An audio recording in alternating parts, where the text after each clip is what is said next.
Good afternoon. Today we're going to talk a little bit about performance nutrition.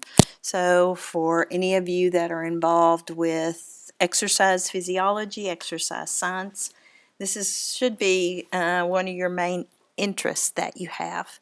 So let's get started. These are just the learning objectives, so these are things that you might be tested on. So when you do get to the point where you're studying for that final exam, make sure that these are things that you understand. To enumerate the benefits of physical fitness and kind of talk about how the muscle adapts to different types of physical training. We'll look at the 3 energy systems that support work that the body does. So those energy systems are going to be important for you to know.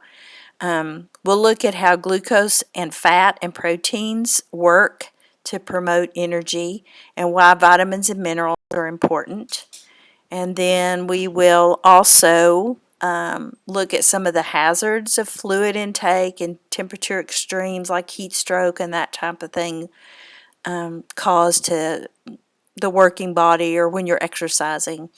Then we'll look at a diet for the best performance, and briefly, not real detail, but we'll look at some of the ergogenic aids that you find advertised for performance dieting. So let's get started and just talk about physical activity and nutrition in general.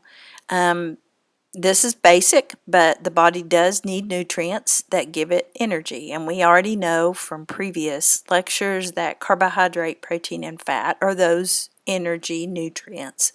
Those are the only nutrients that actually give you energy or calories so that you can expend them. Protein is needed. It's a very important part of building and repairing muscles. And then remember that the vitamins and minerals play roles in energy metabolism and protein synthesis. So they take those nutrients and convert that to energy that your body can use. Physical activity benefits the body's nutrition as well as nutrition benefiting physical activity.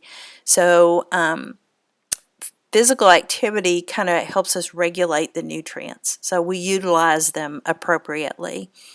It increases our lean body mass and it will decrease adipose tissue if we have the right combination of input and output from physical activity. It also allows us to eat a lot more calories, so that's a good thing, right? We still are able to control our weight even though we eat the calories if we do adequate amounts of physical activity.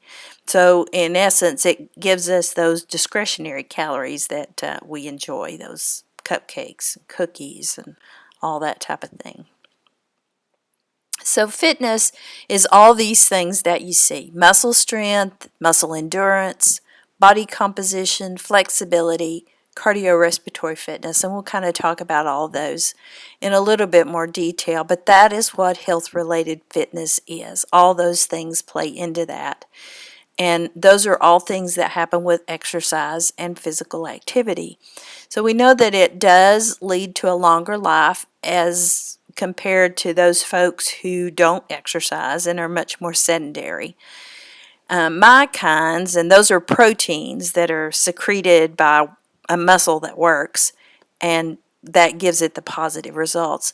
So those myokines promote synthesis or building of the muscle, and they also alter our metabolism, and that is what helps us oppose or not develop some of those chronic diseases. So those myokines are positive proteins that help us build muscle and, as a result of that, fight chronic disease. So these are some of the benefits of physical fitness, and these are ones that we kind of talked about all the way through this semester. Our body composition's better. Remember that lean body mass uses more energy than adipose tissue, so fitness helps you decrease adipose tissue and increase that lean body mass. It improves your bone density, so it can help prevent the aging problems that you get as a result of osteoporosis. And it helps us resist diseases. It enhances our immune function, in other words.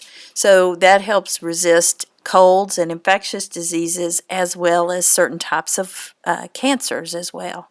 And then we know that it improves our cardiorespiratory function, our lung function, and our circulatory system. And it also can help manage or even prevent or improve type 2 diabetes. Now remember, it doesn't really have that much of an impact on type 1, but type 2, exercise and fitness has a huge impact. We also know that people that are more fit have a reduced risk of having gallbladder disease. And they also have a happier life, okay? It does seem to decrease the incidence of anxiety and depression. And they've even noticed that people that are more fit are less likely to have dementia and suffer the side effects of Parkinson's disease. So all of those things contribute to a longer life and a better quality of life as we age. So there is such a thing as a physical activity guidelines for America that have been established. And we'll look at some of those in just a minute in a little bit more detail. But in general, these activity guidelines are as follows. So let's talk first about aerobic activity and resistance training. Aerobic activity is of moderate intensity, and it also should last a little bit longer to get into that aerobic metabolism. So more vigorous exercise can be a little bit shorter amount of time, but the moderate intensity should have to last a little bit longer to receive the benefit of that aerobic metabolism. Health benefits with higher intensity are greater. So the greater your frequency and duration and intensity of exercise, the better those health benefits will be. Certain guidelines are stated in weekly goals, so we'll talk about those. And then another big important part of physical activity and fitness is healthy body weight and keeping that healthy body weight over a long period of time. And like I said, physical activity helps you to do that. And then there are special guidelines for sports performance. Now, these are the U.S. physical guidelines. Meeting these guidelines requires physical activity beyond the usual light sedentary activities that we talk about when we're talking about daily living, like cooking and vacuuming and cleaning or walking a short distance from a car to the back door, that type of thing. So only about 20% of the adults in the United States actually do meet these guidelines on a regular basis. But it does define how much aerobic activity adults from the age of 18 to 64 years need in order to maintain or improve their cardiovascular health. It also supports resistance training to help us get better muscle strength and more power and endurance and just increase muscle mass in general. So every day choose things like activities like walking the dog, taking the stairs, standing up instead of sitting so much, and even doing stretching exercises can really help. But the thing that gets into a little bit more detail is the 5 or more days a week you should engage in some kind of moderate or vigorous aerobic activities, like 150 minutes of moderate intensity aerobic activity a week, each week, by doing things like brisk walking, and that would be a 15 to 20 minute mile, or dancing. 75 minutes of more vigorous activity would also suffice, like bicycling or jumping rope, or just a mixture of those two. But 5 or more days a week, you should engage in some kind of activity. 2 or more days a week, you need to do some strength activities, so muscle strengthening activities, and that could be anything like stretching. It could be doing lunges. It could be lifting weights. But most importantly of all is try to avoid inactivity, because some kind of movement's better than nothing at all. The aim of the physical guidelines, though, is to improve physical fitness and improve the nation's health, if at all possible. So that is the goal. This just gives you a little bit of idea about what intensity of physical activity actually is, and a lot of times they measure that by the talk test. Light activity really doesn't increase your heart rate that much, not very much exertion, and you can actually sing or carry on a normal conversation if you're doing light activity. So it doesn't make you be short of breath or anything like that at all. Moderate activity does somewhat increase breathing and heart rate, a little bit more exertion, and you still can have a fairly normal conversation, but you certainly wouldn't be able to do a very long conversation and not without stopping. High or very vigorous activity is when you have a significant increase in your heart rate and conversation is difficult. So you really can't carry on a really long conversation with somebody or not take a break periodically just to breathe. But it's important to realize that your muscles have the capacity to adapt to a lot of different things, and they can adapt significantly to physical activity. They respond to overloading them by building up different structures and metabolic equipment. So they're broken down every day. So muscle building is called hypertrophy, and atrophy is muscle breakdown. And you have to keep in mind that your muscles are really good at responding to whatever you tell them to do, but it's within genetic limits. So not everybody's going to be able to do every single thing, even if they do the same kind of exercises and physical activity and the same kind of work. So everybody's going to be a little different, and it does depend to some degree on just your genetic buildup. Your muscles are built up and broken down every day, so that hypertrophy and atrophy of your muscles does occur on a daily basis. And you do have to get an activity and rest balance. So that's why it's important for not to continuously work the same muscle groups, but to spread that around, because your muscles do need to replenish and adapt, and they do need to rest. Certain muscles will improve with training, and I guess the best example of that is somebody who does a specific sport. So, I mean, you see in this picture somebody doing hurdles. Naturally, their muscles are going to be the leg muscles are going to be much more developed than, say, an arm muscle would on that person. And it could even go as far as saying if she always jumps that hurdle with one foot versus another one, the muscles are going to be different in the legs because of what they adapt to over time. A swimmer builds different muscles than a biker is going to build. So your performance in a particular sport is going to improve as your muscles adapt to that particular activity and as you train your muscles to adapt. So how does aerobic training benefit the heart? It does a lot of different things, but the most important is it enhances efficiency of your cardiovascular system, your cardiac output is affected, and your cardiorespiratory training is affected as well. So as your cardiorespiratory endurance improves, the body tends to deliver oxygen much more efficiently to the tissues, and it removes waste more efficiently. And that is important in order to get your muscles functioning at their highest capacity, because they do function with oxygen that is supplied to them.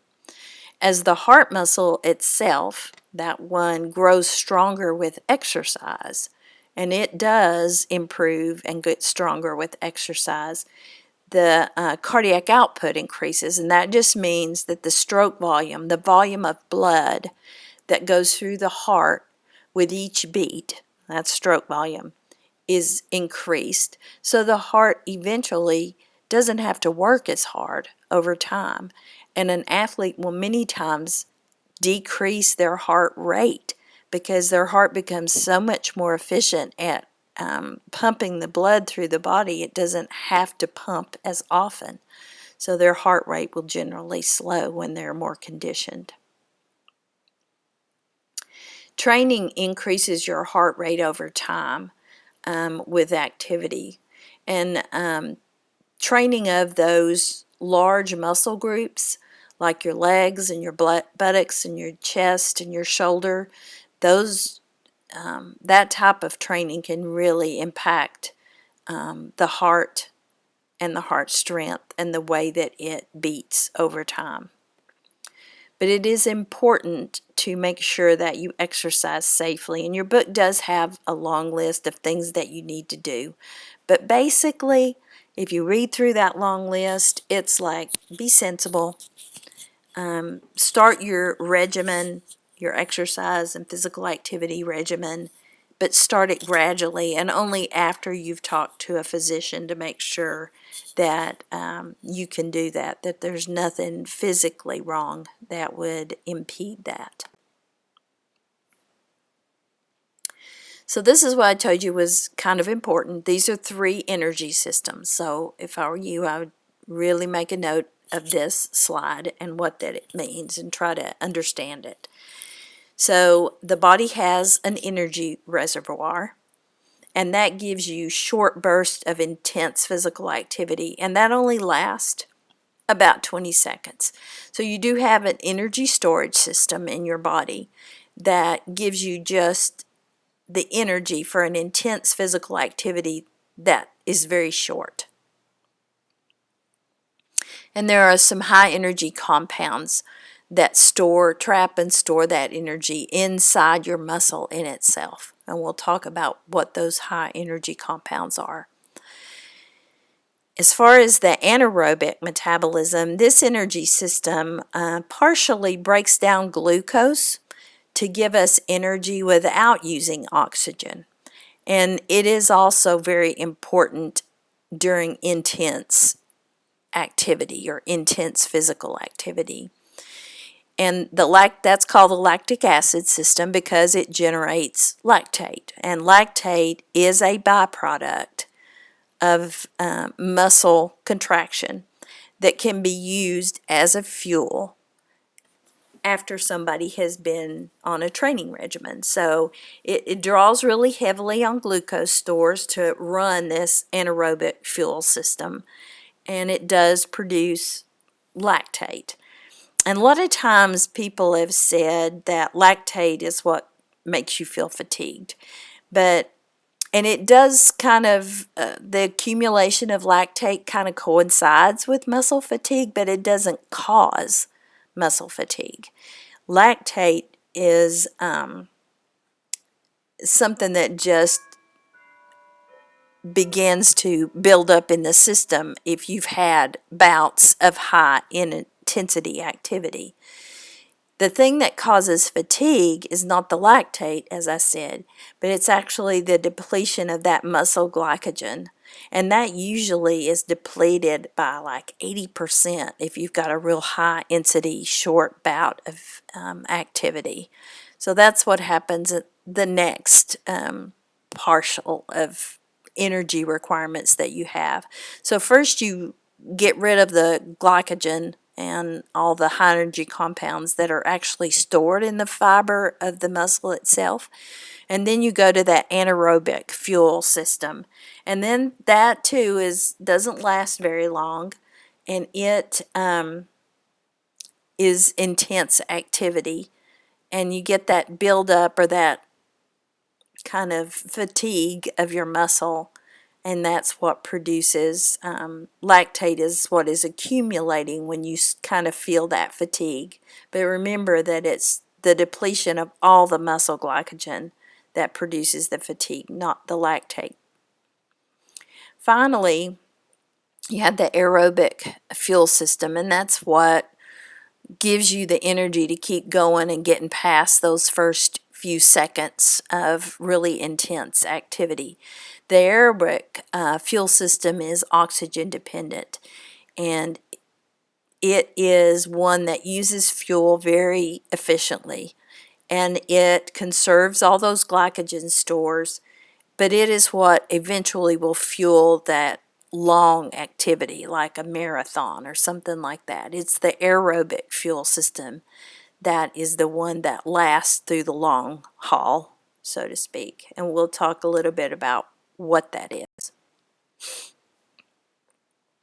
So we know that an active body needs food energy, and the quick energy for muscles is glucose that's just floating in the bloodstream.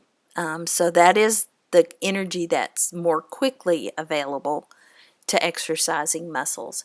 And you don't have to really worry about your blood glucose level dropping too low, because that little safety net called glucagon hormone signals the liver to replenish the glucose in the bloodstream. And remember that the liver stores glycogen, and when the glucagon is signaling the liver that the blood sugar is getting too low, the liver releases that glycogen, and it is transformed into glucose and put into the bloodstream so that your blood glucose level does not drop too low. And your glycogen storage in your liver, remember, it only gives you about 2,000 calories of energy, so you do have to have something to fall back on. So it's the energy intake that you get from your food or a high carbohydrate diet that helps sustain that endurance and once the stored glycogen is gone.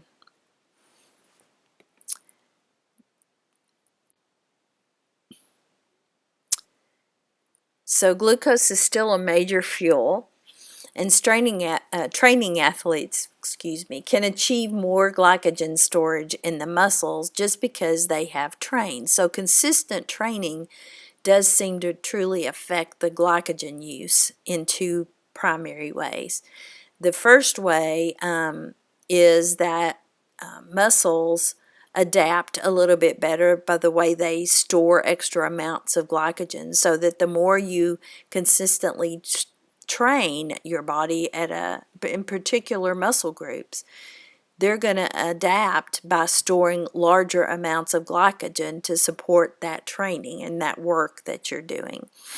And we know that muscles that are trained burn more fat eventually. And that just depends on the duration and the intensity of that physical activity. So the longer the duration, the greater the intensity, that's going to affect just how long those glycogen supplies is going to last. At a certain point, and I am not a marathoner by any stretch of the imagination, but at a certain point, the nervous system, when you do a lot of intense, long type of activity like a marathon, the nervous system will kind of shut down and say, you know what, we can't do anymore. And they call that hitting a wall.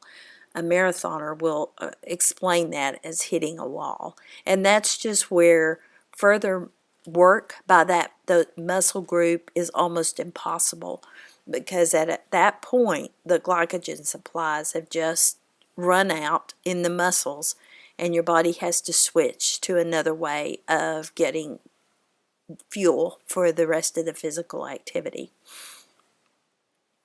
And glucose in the digestive tract can help by making its way to muscles and supplying them during the activity, but it can only happen if your GI tract is healthy.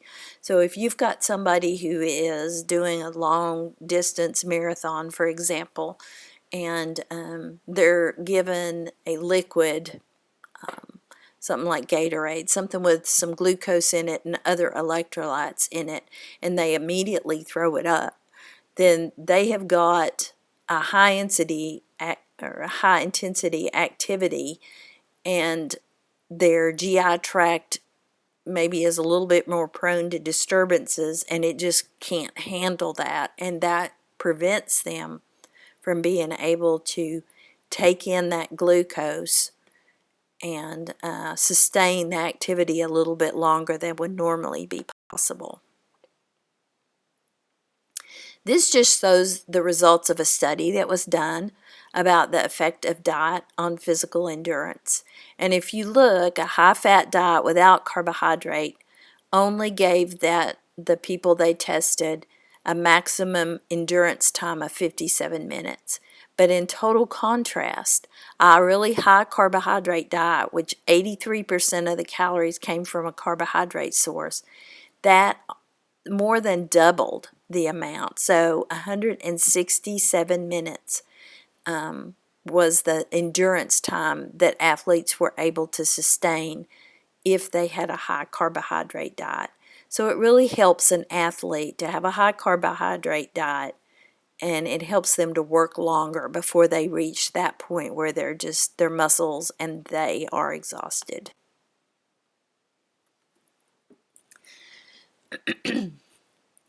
So it is important to determine the best way to eat around meal times or around any kind of physical activity, especially for athletes.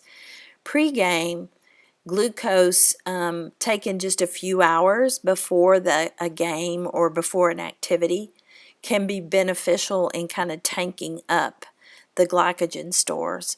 So as far as glucose before an activity or a pre-game meal, it should be high carbohydrate. And we'll look in a little bit more detail about what that might look like.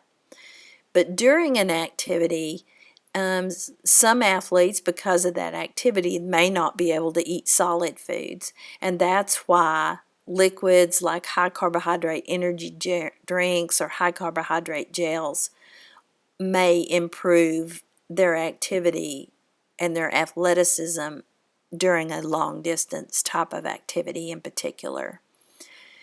After an activity, carbohydrate intake speeds up the glycogen synthesis rate. So there is a thing called recovery.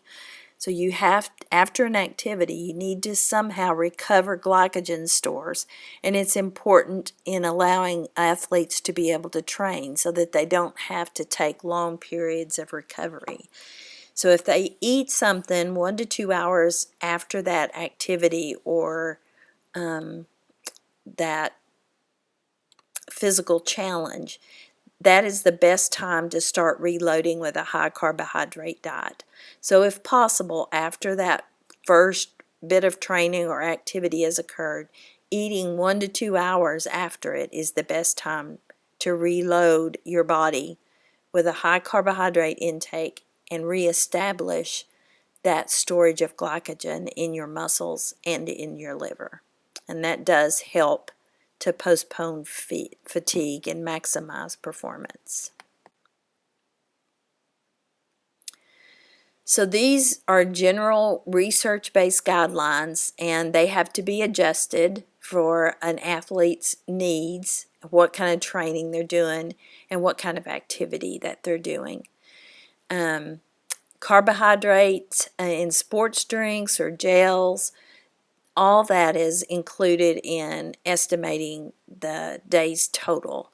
So you see over here in your table the low intensity skill-based activities, and then examples would be somebody who just kind of casually exercising or maybe just doing stretching exercises and that type of thing. 3 to 5 grams per kilogram per day. So it is based on weight, and it's based on gender as well, because you see that there is a significant difference between male and female in those right two columns that you have. And then moderate intensity that lasts for less than an hour a day, and that's where most athletes are going to be, 5 to 7 grams per kilo per day. Moderate to high intensity, and that's going to be more endurance athletes, 6 to 10 grams per kilo per day. And finally, the moderate to high intensity where you work out 4 to 5 hours a day, that requires 8 to 12 grams of carbohydrate intake per kilo per day. So you can see it increases exponentially with the intensity and the duration of the exercise.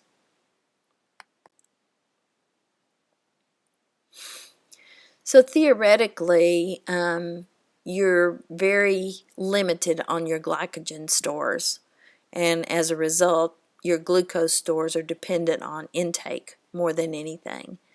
But fat as a fuel source is pretty much, it's pretty unlimited. Actually, a normal sized person could have up to 70,000 calories of energy available through their fat stores. Now, you don't just automatically start breaking those down. Our body goes through a lot of different scenarios before it starts working on your fat stores. But first, that fat stores, when you need that as a fuel, that first amount of fat comes from the fat that's stored inside your muscles. And we all have that. Even the leanest a person does have fat storage in their muscles in order to use that as a fuel source. The next place that it comes from is subcutaneous fat. Somebody that has a lot of belly fat is going to be really hard for them to spot reduce, because that's not really something that's possible to do, because your body has certain places it pulls that fuel as or fat fuel from. So it doesn't pull it from a visceral area in the body. It pulls it from that subcutaneous fat. Fat is only broken down through aerobic metabolism. It is not broken down through anaerobic metabolism or stored in any way that you could immediately obtain it. So after a certain point, your muscles are going to be forced to switch to glucose for the energy source, because it's not even though we have a huge supply, our bodies are trained at a certain point to switch to that glucose. The duration of that activity and the training that that person has had can affect how they utilize their fat source. Fat cells can actually start to shrink if somebody has a longer activity and they are well-trained athlete. Their fat cells can start to shrink after about 20 minutes of moderate activity.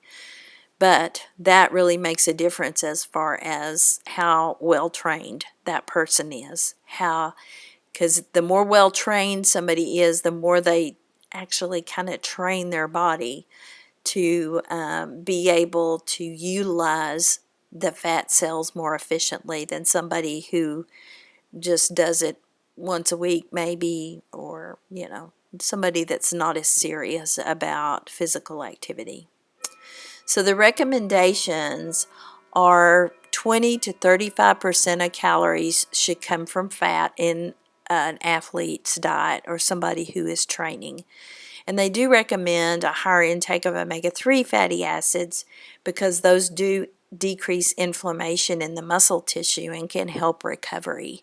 So remember, those omega-3 fatty acids are the ones that come from primarily fish oils and fish sources and that type of thing, as well as some types of nuts and flaxseed, that type of thing. So let's talk about protein, because I know a lot of people have questions about how much protein they eat when they're actively training, and what's enough and what's too much and what's dangerous. So keep in mind that protein is what builds and maintains muscle mass.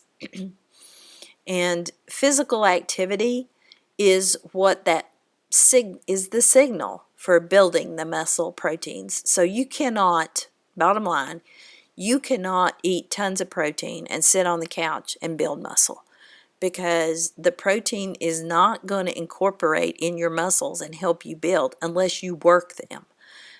So just dietary protein with no other physical activities of no value. Repetitive muscle contractions is where you get increase in protein structures in the muscle itself, and as a result, an increase in the muscle. So protein synthesis, or the building of those proteins in your muscle, will continue for 1 to 2 hours after you exercise. And then over the next 24, it slowly diminishes. But it doesn't ever recover totally and go down to what we would call a maintenance until 24 hours after. So it's pretty remarkable that you can take in protein, do some exercise, pretty intense exercise with repetitive muscle movements and contractions, and it continues for 1 to 2 hours after you exercise and doesn't reach that maintenance stage until 24 hours have passed. So that is, one way that your body can continue to work at this. But it's important not to force your muscles to exceed what their limits are. And you have to define your own limits as an athlete or somebody trying to increase in physical activity. So there's no real correlation between the speed of protein synthesis in the muscle following exercise and the gains in gains in muscle volume. So what the protein timing is, 20 to 30 grams of high quality protein in 4 to 5 small meals a day is usually considered best for increasing muscle protein synthesis and thus increasing muscle building. And that is high quality protein, okay? So that is not protein that you get from a vegetable or a fruit source. That is usually an animal source protein is what we consider high quality, or plant proteins like soy, and some of those are more high quality protein. So you've got to be very selective about the type of protein that you eat.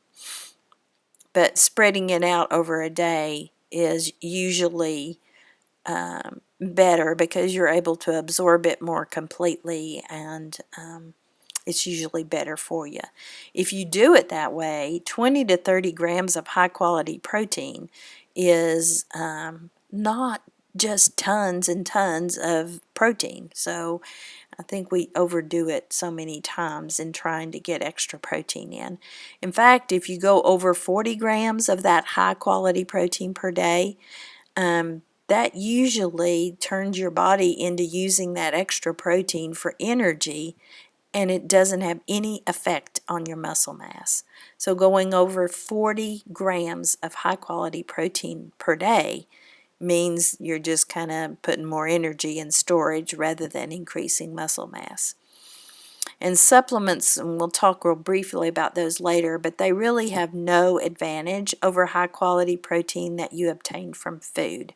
That is still the best way to get high quality protein and get adequate amounts of protein, is to eat it as food, not as some powder you stir in something, or some pill that you would pop before. So just how much protein should an athlete consume? The dietary reference intake is different sometimes from what the other authorities say. So the DRI for adult males is 56 grams, and for females is 44. And you can see what the recommended intake is for athletes. about 84 to 140 grams per day for a guy and 66 to 110 grams per day for a girl. So when you're looking at your dietary analysis project, see where you fall in that range and make sure that you compare that. And look at the U.S. average intake. You can see that on the average person, average man in the United States falls well within that range that's recommended for an athlete, even though they're not athletes. And then the average intake for a woman falls a little bit in that low area of the range for an athlete. So we probably do get way too many total grams of protein in our diet on average, whereas if you're an athlete, you probably need a little bit more than that.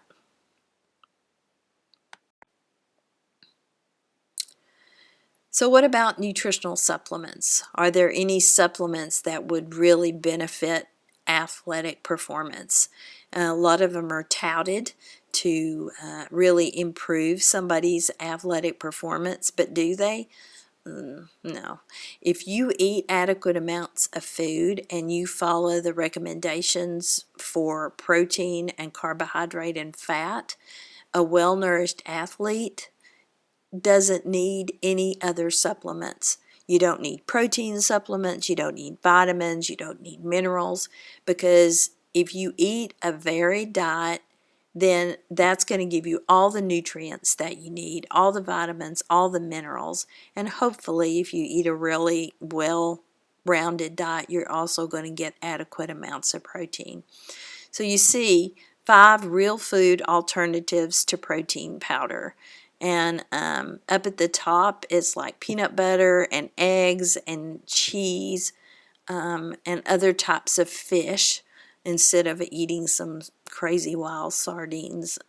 Just regular type of meat and fish is going to be adequate amounts to provide the diet and the nutrients that you need. Now, there are some things that can really change or impair performance for an athlete. One of those things is an iron deficiency. Hemoglobin and the supply of oxygen to the muscle tissue and the myoglobin play very key roles in physical performance. So hemoglobin's in your blood and myoglobin is in your muscle, but both of those carry oxygen. And without those two things, and they also carry iron, and without those two things in adequate supply, then you're going to have problems with physical performance. We did talk about earlier in the semester sports anemia, and I just want to reiterate that that is temporary, and it's usually just a result of endurance training, very strenuous, regular endurance training, and it drops, the blood iron drops as a result of that, but it will resolve on its own, and you don't need to take any other kind of supplements or any iron by mouth, because that is something that will resolve on its own. And it's important to remember too, and I did put vitamin C on here, that when you do eat foods that have iron, if you include a source of vitamin C, like a fruit or a vegetable that's high in vitamin C, along with that dietary iron intake, that is actually going to improve your absorption of that iron.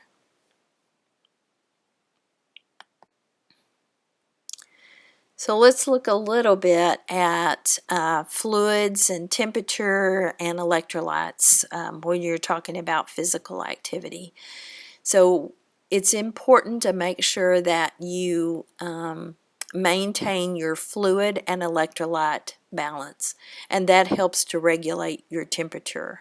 So water losses occur with an athlete or with anybody through breathing, because when we breathe in and out, we do breathe out liquid or moisture, and then sweating. And of course, that's the major way that we get rid of or that we lose fluid.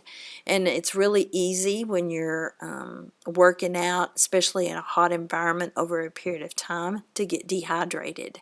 And it's really important that you maintain hydration, because some of the symptoms like fatigue and reduced capacity to actually do work or do the performance, and even collapsing, are all signs of dehydration. Sometimes that sign of thirst lags behind, and that's why people are always pushing fluids. Hopefully your trainers, if you're on a team or in a track situation, your trainers are going to be pushing fluids on you on purpose, even when you don't feel thirsty, but you should always take that. Sweat is the way the body cools off, and during periods of severe dehydration, that will stop, and that will cause you to overheat, and that produces a heat stroke, and that is potentially fatal. And the book does list some symptoms. I didn't go through all those symptoms because I just didn't think that we needed to, but if you are an athlete, you might need to, or a trainer, you need to be able to recognize what those symptoms of a heat stroke are. And then hypothermia is something that will eventually occur as well, and those are some of the symptoms of that.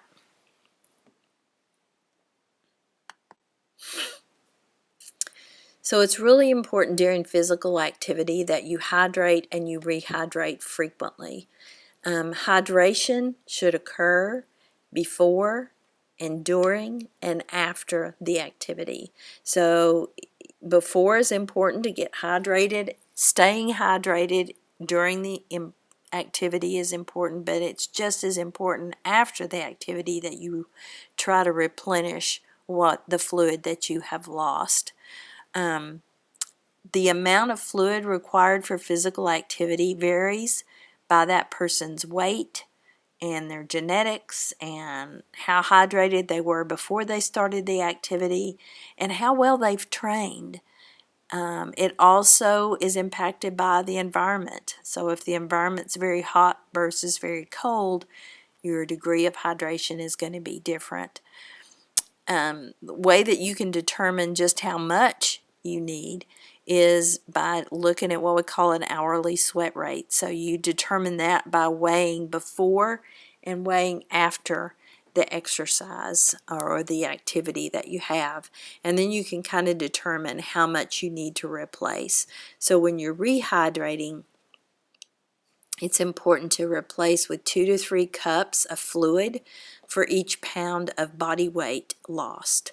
And it's good to divide that out and not have, drink large amounts at one time, because that can really make you sick, and the vomiting is going to cause a whole another slew of problems associated with that. So when you rehydrate after you've determined how you sweat or how much you do, 2 to 3 cups of fluid for every pound of body weight that you lose in that period of time, and be sure to divide that out. Water is usually enough to support general physical activity, but endurance athletes, it's very different, and they have to utilize another type of fluid in order to rehydrate appropriately. Keep in mind that minerals are also lost in sweat. Usually the major ones lost are sodium, potassium, and chloride. And a regular diet is usually enough to meet those needs, but keep in mind that those sports drinks do have a big purpose, particularly with people that do intense, longer duration activities. One of the main reasons that's true is if you drink or replenish too much too quickly with just plain water, it can give you symptoms of water intoxication.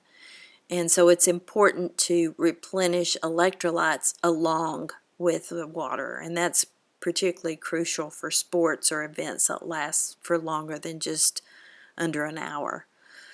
Symptoms of hyponatremia, which is a low sodium in the blood, can mimic those like dehydration, but making sure that you realize what the problem is and giving the correct treatment is really important, because if you give only water to somebody that has lost electrolytes as well, you're going to end up with a lot of puffiness in their extremities. They may even start to get confused and go into seizures, and then another symptom is going to be vomiting. So it's really important to make sure that competitive athletes with an activity that lasts a longer period of time get rehydrated with a proper fluid. Sodium also can result in heat cramps, and that is just when you lose a large amount of sodium in the sweat, and it has to be replaced with the water in particular. So, what kind of sports drinks are the best ones to take? It's important to notice that there's no carbonated beverages here, because those are not a good choice. Caffeine is a diuretic, so that is not a good choice, because moderate doses of caffeine can cause problems as well. Alcoholic beverages aren't on the list either, because they are also a diuretic, and they can interfere with a hormone that prevents sweating and water loss, so that can also cause more problems. The best kinds of sports drinks are the ones that have fluid in them, as well as other additives in order to replace the fluid that's been lost in sweat.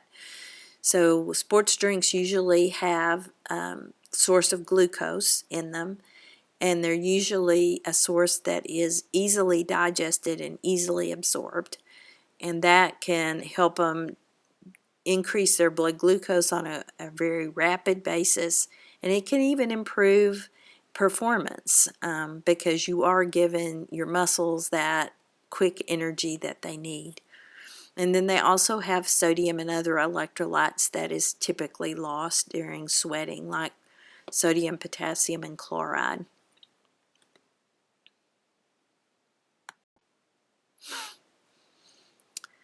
All right, so these next few slides I'm not going to go through. I mainly put them in here just so that you could see what we have kind of covered. So this is kind of a study guide for your exam that you will have on this area. So just look at slides 29 and goes all the way through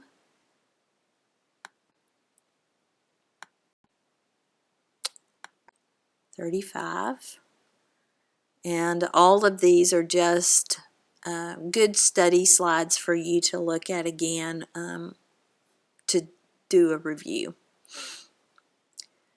So real quickly before we quit for the day or the evening, it's important that you choose a good diet to then enhance performance, whether you're an athlete or whether you're just somebody who is trying to work out and get more fit. So get a diet that is nutrient dense. Make sure that it supplies the vitamins and minerals that you need. If you're really serious about working out for a longer period of time, or maybe a more of an endurance or training for marathons, then make sure that you get a good source of carbohydrate. Liquid supplements with carbohydrate, like we talked, some of those sport drinks are a good way to go. But make sure that you have a pre-meal before you do any intensive exercise with a high-carb meal to boost that supply of glycogen both in your muscles and in your liver, so that you'll have adequate amounts of fuel to help you through. Keep in mind that protein is important, and lean proteins are good. I've already gone through the types, but just one more time. Animal sources of proteins or soybean sources. Sources are good lean types of protein that your body likes to use as a fuel source and likes to use to build that muscle mass. When you're talking about pregame meals, you need some kind of carbohydrate source that is very easily digested and digested quickly. It needs to be very high in carbohydrate, and you need to time the activity and your meal so that you have adequate amounts of calories and fuel that you take in before you have a longer endurance and type of activity. So any of these choices that are on here are acceptable for an athlete who weighs, let's say, about 150 pounds and who's going to plan to do some kind of work with moderate or physical intensity for more than an hour. So you've got a 200 calorie meal, an 800, 500, and an 800. And athletes often have to compete away from home. So an 800 calorie meal is uses things that are easy to find in restaurant foods. And then you can add a energy bar or something similar to that to any pregame meal for an extra 200 or so calories and 30 grams of carb.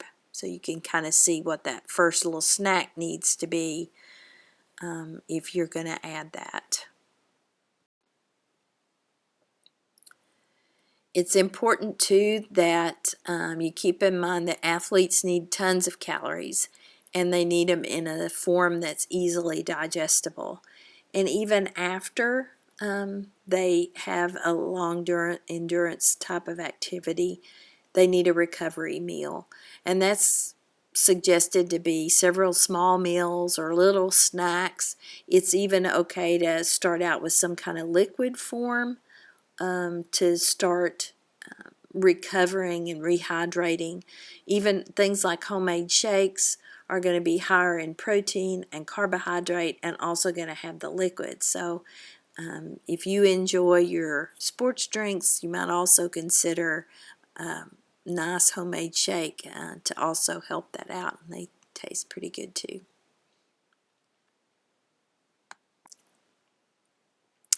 So lastly, I kind of put everything together, and there's a big section in your book on ergogenic aids and whether or not they are something that athletes in particular need.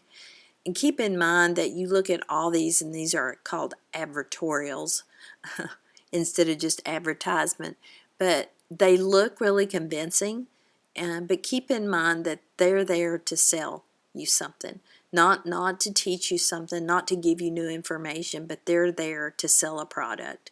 So be very cautious and very skeptical when you look at all that information that you're supplied with. Dietary supplements, keep in mind they do not have to be reviewed by USDA or FDA. They don't have any regulations that they have to abide by, like all the foods you would get in a grocery store. Dietary supplements do not have to have a label, and they don't have to make any, they don't have to back up any claims they make with fact. So a large majority of those aids are not supported by evidence-based practice and evidence-based research. So always look for legitimate research if you're really serious about trying some of these ergogenic aids for exercise. There are very limited positive effects from these aids, and many are just simply dangerous and potentially cause stroke or death in many cases. And I just listed a few here that your book talks about. So if you're thinking about using any of these, then go to that book and read about the potential benefits and all the potential harms associated with it. Beetroot juice, when I was reading through, I mean, maybe it might be something that you would want to try to see if it did make a difference. But if you did not see a difference, I sure wouldn't waste my money on it. Antioxidant supplements that's not needed. If you have a good diet, you get plenty of antioxidants from the foods that you eat, and don't need to take it as a supplement. Caffeine, that's just a stimulant. Carnitine is something that is a normal thing that is in our body, but it really hasn't been proven to be of any benefit. We kind of talked about creatine earlier when I was preaching about taking extra protein in that proteins chapter. So creatine is not something that you would have to have in order to increase your muscle mass and the protein synthesis of your muscles. AA supplements, that's amino acid supplements, and that's amino acids supplied in singular manner. And remember, to have a complete protein, you have to have all those essential amino acids. So one single amino acid is not going to be utilized as a protein source. Whey protein is a type of protein that is well tolerated by most people, but again, taking a supplement of it is probably not necessary unless you look at your diet and you're not getting adequate amounts of protein. And then hormones like human growth hormone or anabolic steroids are very dangerous and could potentially cause stroke or death in many cases. And I did want to tell you just a little bit about your dietary analysis project. The final report is due on email, and what I need for you to make sure that you include on there is your name. It would be great if you would incorporate that cover page and make sure that it is in your final report. Make sure that you download the instruction page and the rubric. And if you answer those questions and you do it according to the rubric, and remember that the best grade you can get is going to be all the information that is in the far right hand side of block of that rubric. If you include all that information in your dietary analysis of your personal intake, then you'll get a great grade. And remember, this is 100 points, so it's a big deal. It can change you from a C to a B, a D to a C. It can really make a difference if you do it appropriately. So make sure that you also, in addition to turning in that explanation and comparative story about your dietary analysis and what is required, like with the DRI, as you write that narrative, make sure that you also include in that final project your intake record as you copied it off Chronometer. You do not have to turn in the handwritten 3-day intake record as long as I get that visual of what you ate those 3 days from your Chronometer report. So make sure you turn in those things, the Chronometer report. Make sure that you give me that cover page so that I've got your name, and then make sure that you give me a really complete analysis of your 3-day intake, and you compare that and answer the questions on that page. Now, I did send that page to you via E360, and then it is also available to you on E360 under the DAP file. So make sure you check all that before you turn your final project in.